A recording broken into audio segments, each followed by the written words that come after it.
Isan'ora isa-minitra mba mandinika ny fanaon'ny dia nahatsapa fa izay miara-droa dia mifanankim-po.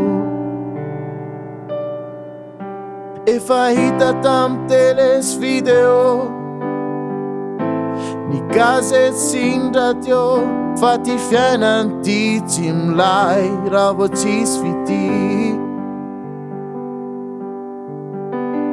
Zany vady zany aiza to ambonin'ny tany, fiainana ny dikan'izany hasambarana.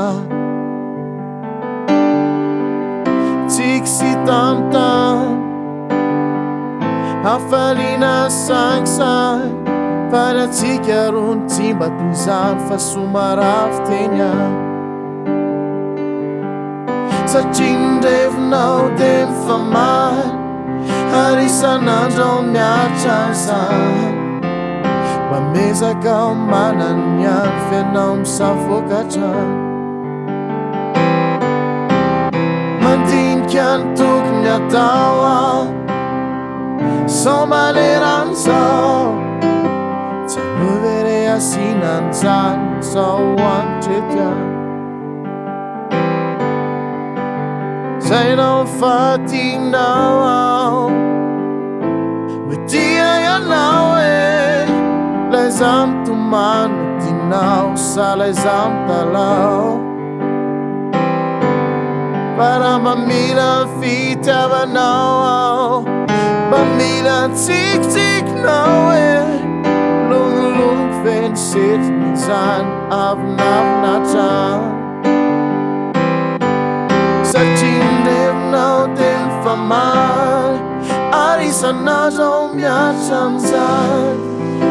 Mamezaka ao ny manany any fiainao misafoka hatrany.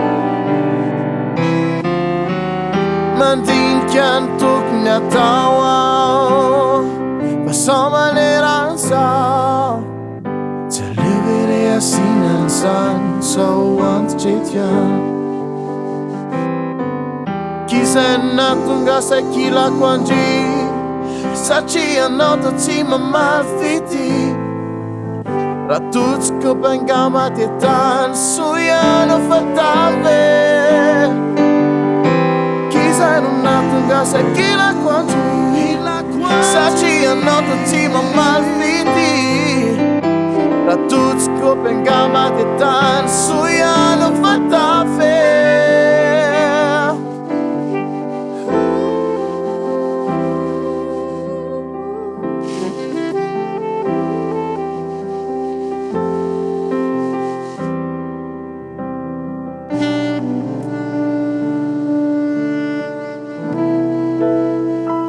KôFA.